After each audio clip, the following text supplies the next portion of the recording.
It's been so long, those long hard days. They don't say God's changed my ways, changed my ways, those evil ways.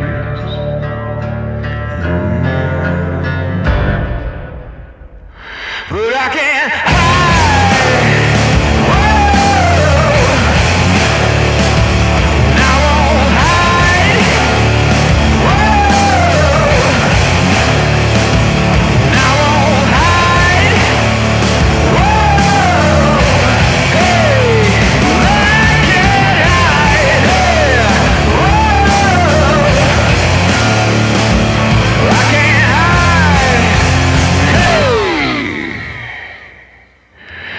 My evil way.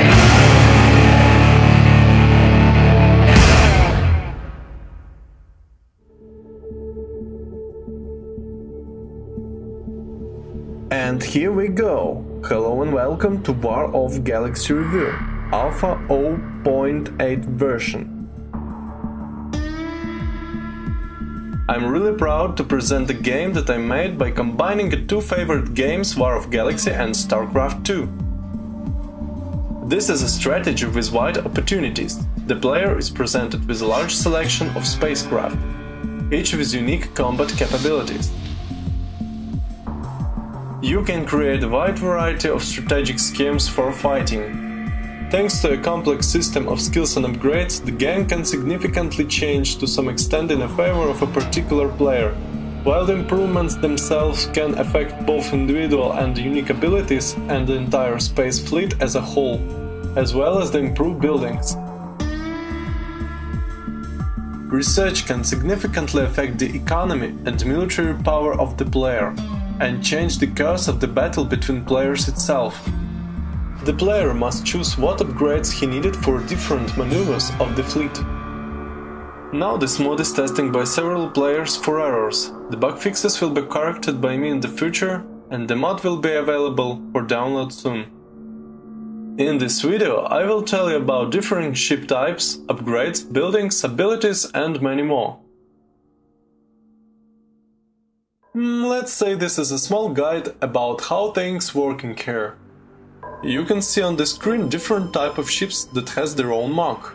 The larger the number of mark, the more advanced technology and more unique abilities. First basic unit, called Light Fighter. It can be built in Shipyard MKS-1. It has two unique abilities, one of them called Shockwave, the other one is Forsage.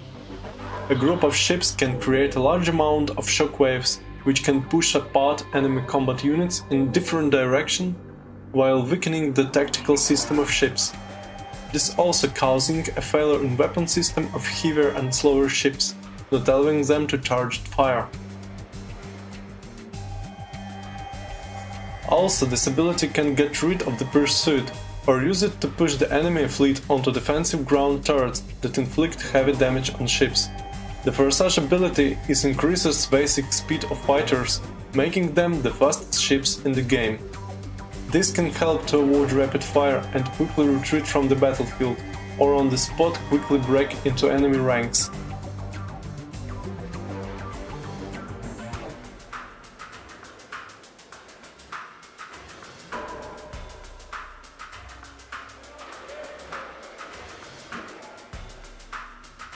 Light destroyers have an enhanced weapon against ground targets, which makes them effective in combat against ground defense already at the beginning of the game. They are fast and maneuverable, and thanks to their unique ability, remain the most surviving battleship among the first class.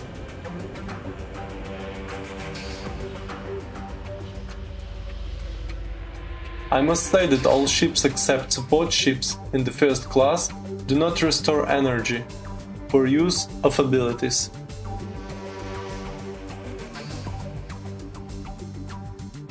Let's take a closer look at the support ship. He has 4 unique skills. You can repair your combat fleet with the help of one of them. The second allows you to split enemy buildings into valuable minerals, which can significantly affect the economic well-being of the player. The third one allows to block the construction of combat units and research in scientific facilities for a long period. The last skill, as you can see, allows the support ship to move to any point on the map, even if it's hidden on the minimap. Thanks to this, you can quickly come to the rescue of your fleet or escape from the battlefield. The ships themselves are weak, but they have a number of useful scientific improvements in special buildings. Void Siphon skill gathering 3 crystals per second. A big amount of support ships can fast gather a lot of crystals, but it takes a lot of time to destroy one building. So you should guard them.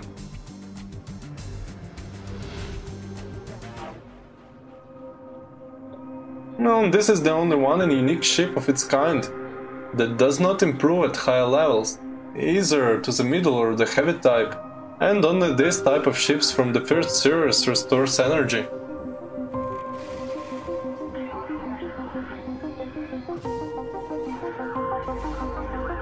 Let's take a look to the ships with the big balls! Heavy fighters have the most distant weapons and a number of complex abilities that can inflict huge damage on the area. It has 4 unique abilities: the Impulse, the installation of a protective drone, the loading of space mines into the atmosphere, and the torpedo. EMP Pulse for a few seconds paralyzes combat units, not allowing them to move, use abilities or fire. This ability is however useful in the offensive as well as in the defense of the base. Protective drones are installed for a short period of time and can detect invisible combat units, such as bombers. They are active for a limited amount of time and do not protect against all types of damage. Heavy lasers of a long exposure used by medium and heavy destroyers do not block. Magnetic mines are randomly thrown into the atmosphere and automatically directed to target, causing greater damage to units with heavy armor. They have a limited range and little damage, but there are no restrictions on the number of mines being installed. Each installation of mine requires considerable energy and can be installed by the heavy and the medium type of the fighters.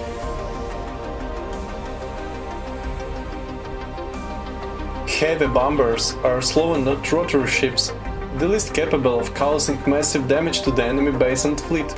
As well as the other heavy models of ships, he has his unique abilities. Bombers can become invisible, use nuclear weapon, block enemy units for a certain period of time, and protect their fleet with a reflective shield.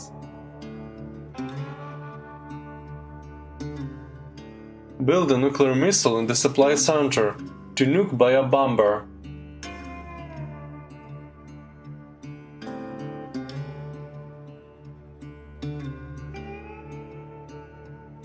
The missile inflicts over 1200 damage on the area, as well as additional damage to buildings.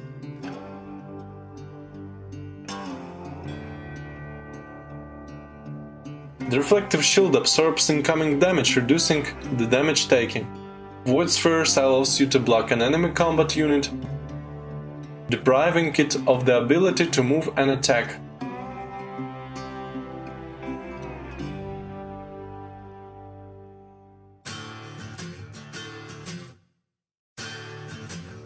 Heavy cruisers are the most armored combat units, thanks to their skills capable of successfully defending the base from any enemy sorties. They can use a Yamato, a missile pod, defensive matrix and recall ability. The Yamato gun deals significant damage to single target and can be improved in space navigation facility. By the way, basic missile weapons can be also upgraded there to make a radius damage. Missile pods are causing damage to the area. This ability is quickly recharged, so it can be used very often. It is very effective against a large cluster of medium and light types of ships. The defensive matrix is created around the cruiser and it's capable of absorbing up to 500 incoming damage shields act temporarily and can be activated against as soon as the ability is restored.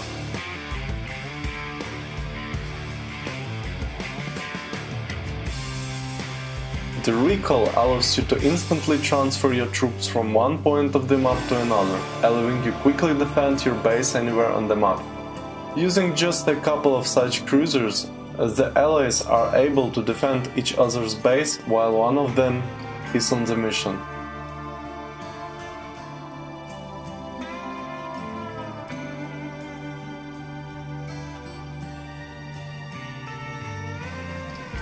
Heavy destroyers are very powerful in offensive operations, having a number of complex abilities capable of destroying enemy defenses in a wide area. Intensive laser fire quickly destroys even heavy, well-protected ships, but it takes a long time to point.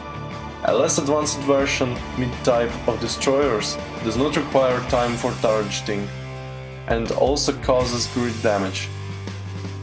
Ability BFG Cannon deals heavy damage to a single target, and it's good for defending destroyers against more maneuverable ships. Destroyers are able to create black holes with the help of special equipment. Enemy units trapped in them stay there for a certain period of time and cannot return fire. The Ground Storm is the powerful ability of the destroyers. Operating reactor at maximum of the possibilities, the flow of energy literally sweeps away all ground structures in the radius of destruction.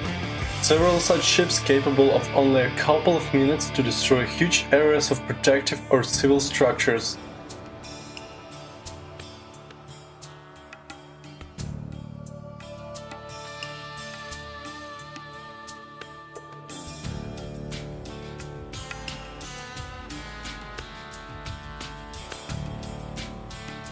This ability requires huge energy cost, and the ship's overall reactor is restored long enough. In this regard, on the destroyers installed special modular generators, capable of accelerating the recovery of energy several times. This is the fourth ability of the destroyers. Recharging immobilizes ships during the charging process, which makes them vulnerable targets for other types of ships.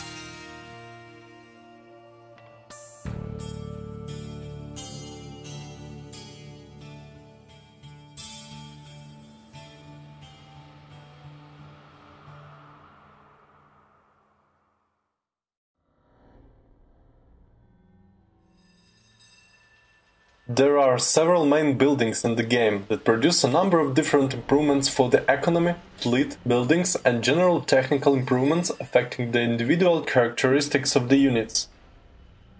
The solar plant provides basic improvements for light vessels, increasing their protection and damage. In addition, there is a number of scientific improvements aimed at developing cheaper blueprints of buildings, which reduces their cost in construction. In addition, the solar plant provides support for all ground-based gun systems, offering the beneficiary a number of improvements for them.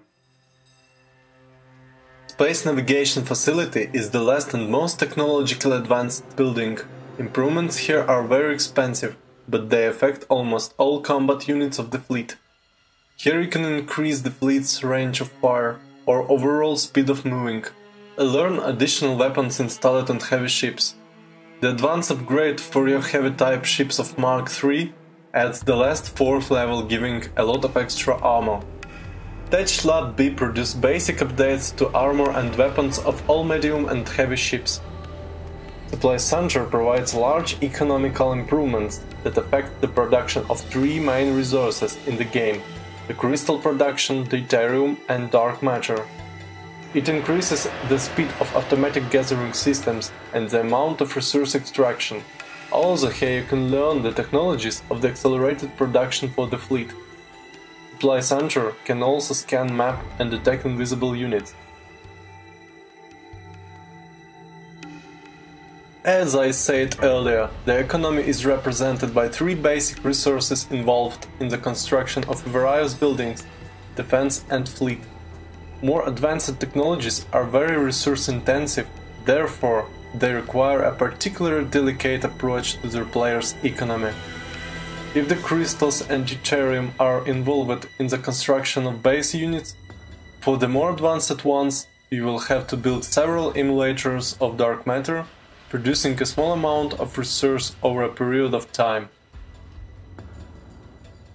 Handicap of the base is represented by metal storages that provides metal materials to handle a large fleet.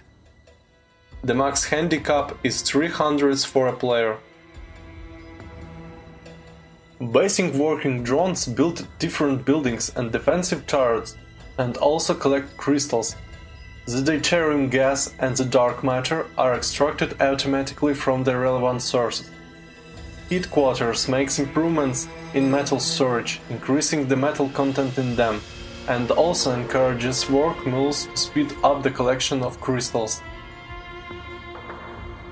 The defense is represented by two types of installations that produce fire by plasma and laser. A heavy cannon shoots slowly and causes great damage, and can also detect invisible combat units. A heavy laser leads an intense and rapid fire on a target. Protective structures are quite expensive and require resource, but each turret can cope with several advanced ships. Different marks of the ships is built at 3 different levels of the shipyard. The higher the shipyard level, the more advanced ships it can produce. Since the buildings are very large, carefully use the space around you to build more buildings.